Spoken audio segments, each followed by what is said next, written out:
नहीं सकते हो कि प्रीलिम्स आते आते आपकी तैयारी कहाँ पर पहुँच जाएगी। मतलब आपकी तैयारी को एक नई धार मिलेगी और ईश्वर चाहेगा तो आपका 100% इस बार प्रीलिम्स क्वालिफाई होके रहेगा। चाहे वो मृत्युदंड हो या किसी प्रकार का दंड हो, कोई भी दंड दिया जा रहा है तो उसका कारण बताया जाएगा। पहली बार 1215 में कहा गया कि किसी भी व्यक्ति को दंड के लिए उसका कारण बताया जाएगा। नमस्कार साथियों, प्रीलिम्स बूस्टर प्रोग्राम में आप सबका स्वागत है और मैं हूं आपका निरंकार। राज्य व्यवस्था के एक प्रश्न को हम लोग देखते हैं और ये प्रश्न जो है आर्टिकल 21 से संबंधित है, इसलिए आर्टिकल 21 को आप यहाँ से देखिए। इसके बाद एक बार उसको अपने नोट से आप पढ़ें भी ज़रूर से, क्योंकि ये जो हम क्वेश्चन लेके चल रहे हैं ये क्वेश्चन टॉपिक वाइज लेके चल रहे हैं। आपने महसूस किया होगा, अगर आप पीछे के क्लास देखते आ रहे हैं तो आप मेरे साथ साथ अपने टॉपिक को, अपने नोट्स को, अपने बुक से जो भी मटेरियल आप पढ़ रहे हो उससे आप रिवाइज भी करते चलो। तो आप समझ नहीं सकते हो कि प्रीलिम्स आते आते आपकी तैयारी कहाँ पर पहुँच जाएगी। मतलब आपकी तैयारी को एक नई धार मिलेगी और ईश्वर चाहेगा तो आपका 100% इस बार प्रीलिम्स क्वालिफाई होके रहेगा। चलिए देखते हैं।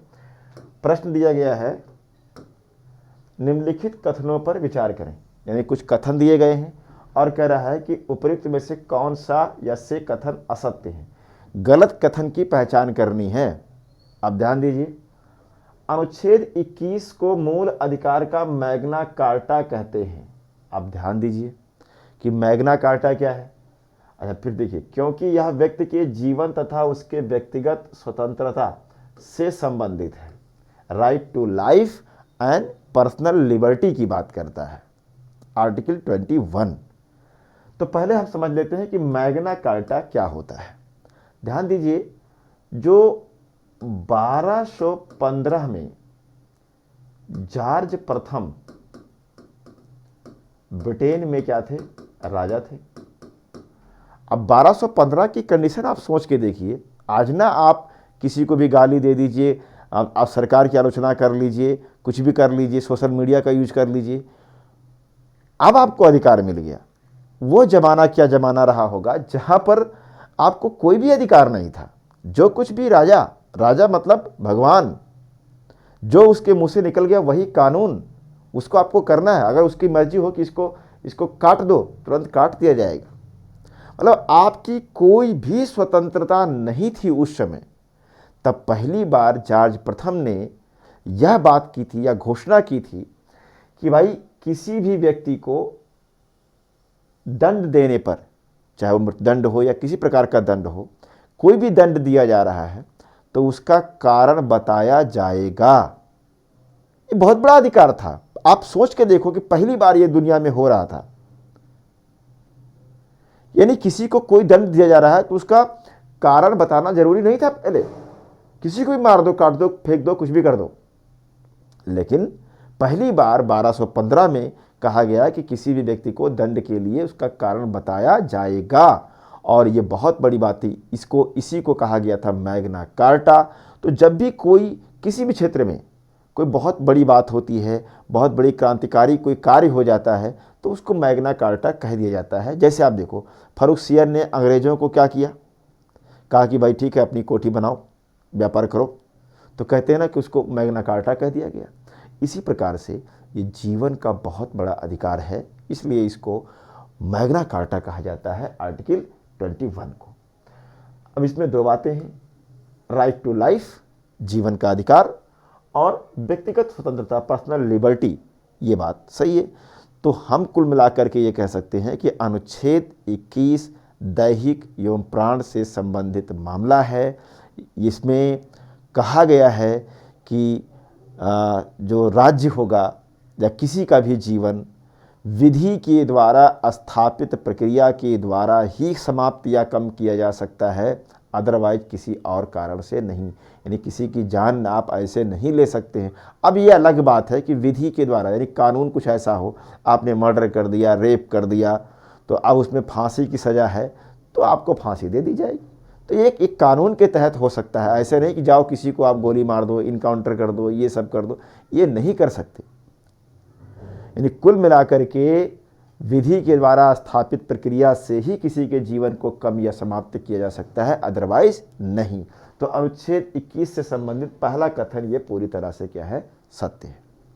अब दूसरी बात है, अनुच्छेद 21 में विधि द्वारा स्थापित प्रक्रिया यानी procedure establish by law Japan से भारतीय संविधान में लिया गया। अब ध्यान दीजिए, है क्या, दो चीजें हैं।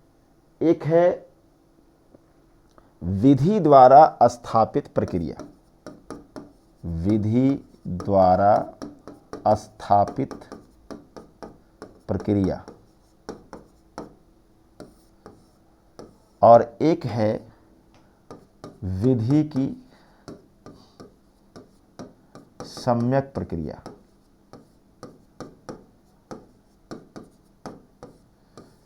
ये दो बातें अनुच्छेद 21 से निकल के आई,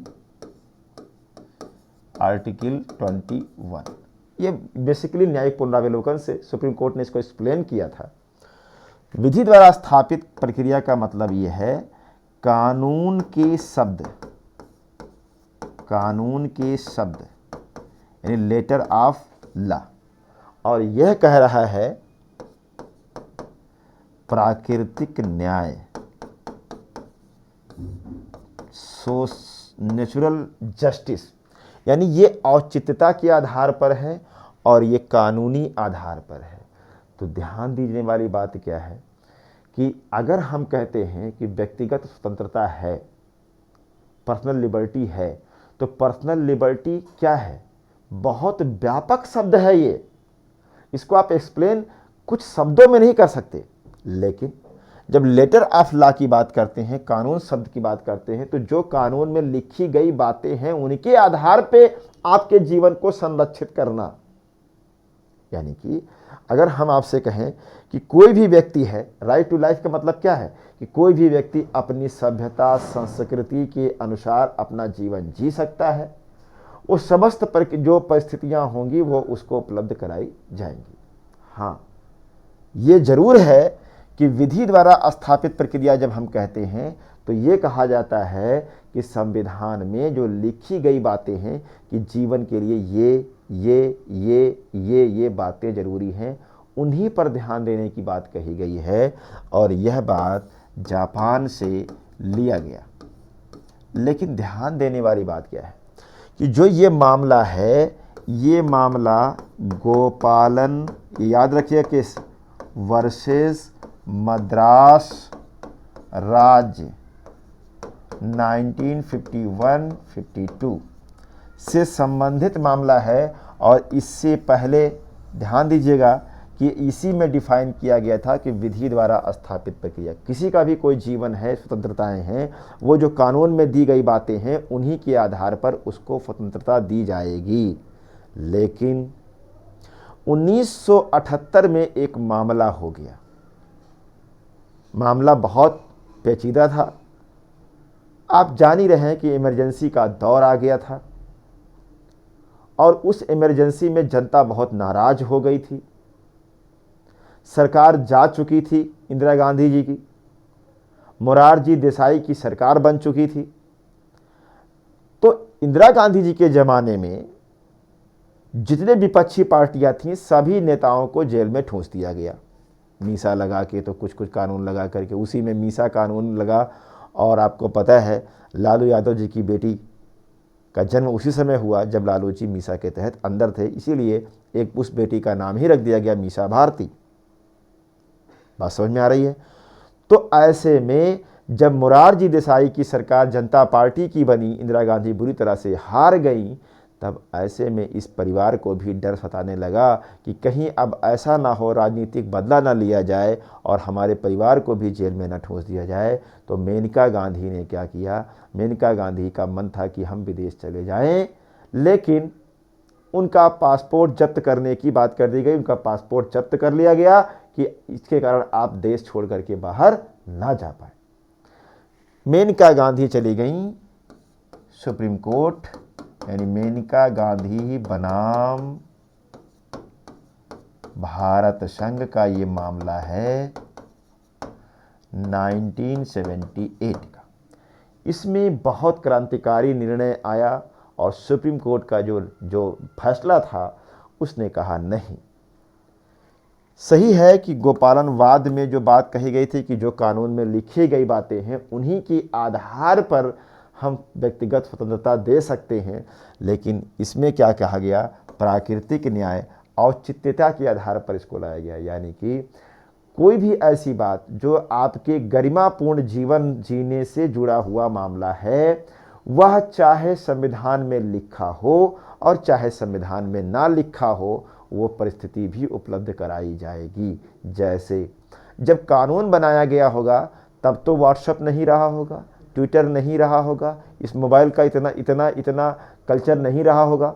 आज तो सारी गुप्त जानकारियां आपके मोबाइल में हैं, कोई भी आपके मोबाइल को टैप कर सकता है, हैक कर सकता है। आपकी व्यक्तिगत स्वतंत्रता खत्म हो गई कि नहीं खत्म हो गई? पर्सनल लिबर्टी खत्म। तो बहुत सी ऐसी बातें हैं जो शामिल नहीं हैं, जैसे शिक्षा का अधिकार भी तो इसमें शामिल नहीं था, चिकित्सा का अधिकार भी नहीं था, पर्यावरण संरक्षण पे पर्यावरण सुरक्षा भी तो नहीं था। तो बहुत सारी चीजें जो लिखी नहीं है उनको भी कहा गया कि चाहे वो नहीं भी लिखी हैं संविधान में, उनको भी माना जाएगा। जो भी परिस्थितियां आपके गरिमापूर्ण जीवन जीने के लिए जरूरी होंगी उसको उपलब्ध कराया जाएगा। एकांतता का अधिकार, सोचिए, तो ये बहुत बड़ा अधिकार था। तो मेनका गांधी बनाम भारत संघवाद 1978 में कहा आया नेचुरल जस्टिस, और कहीं ना कहीं से ये प्रभावित है कहाँ से, यूएसए के संविधान से। इस बात को भी आपको ध्यान में रखना है। तो मोटे तौर पे ये अनुच्छेद 21 का मामला है। अब आप इसको प्रश्न को देखिए। तो विधि द्वारा स्थापित प्रक्रिया जापान से भारतीय संविधान में लिया गया, तो आप कह सकते हैं कि लिया ही गया। फिर कह रहा है अनुच्छेद 21 में शामिल प्राकृतिक न्याय सोशल जस्टिस इंदिरा गांधी बनाम भारत संघ 1978 वाद से निकलकर आया। तो ये इंदिरा गांधी नहीं है, ये क्या है, मेनका गांधी हैं, इसलिए यह कथन क्या हो जाएगा, गलत हो जाएगा। फिर कह रहा है 82वां संविधान संशोधन 2000 द्वारा शिक्षा के अधिकार को अनुच्छेद 1 में सम्मिलित किया गया। अब ध्यान दीजिएगा, शिक्षा का अधिकार मूल अधिकार नहीं था, फंडामेंटल राइट नहीं था। पहली बार जो लाया गया, ये जोड़ा गया 86वां संविधान 86वां संविधान संशोधन 2002 के द्वारा अटल बिहारी वाजपेयी जी के समय में शिक्षा के अधिकार को अनुच्छेद 21A जोड़ करके इसको फंडामेंटल राइट बना दिया गया। यानी वर्तमान में शिक्षा का अधिकार भी आपके गरिमापूर्ण जीवन से जुड़ा है। जिस व्यक्ति को शिक्षा नहीं मिलेगी उसका जीवन क्या है, पशुवत है। इसलिए कहा गया कि शिक्षा का अधिकार भी ये पर्सनल लिबर्टी या व्यक्तिगत स्वतंत्रता से संबंधित मामला है, इसलिए इसको भी फंडामेंटल राइट्स में शामिल किया जाए। और पहली बार 86वां संविधान संशोधन 2002 के द्वारा इसको भारतीय संविधान में डाल करके फंडामेंटल राइट बनाया गया। तो ये 2000 नहीं है, ये 82वां नहीं है, ये 86वां है, 2002 के द्वारा है, इसलिए यह भी कथन क्या हो जाएगा, गलत हो जाएगा। तो इस आधार पर पूछ रहा है कौन से कथन असत्य हैं, तो 3 और 4 क्या है, असत्य हैं। उत्तर हो जाएगा सी 3 एवं 4।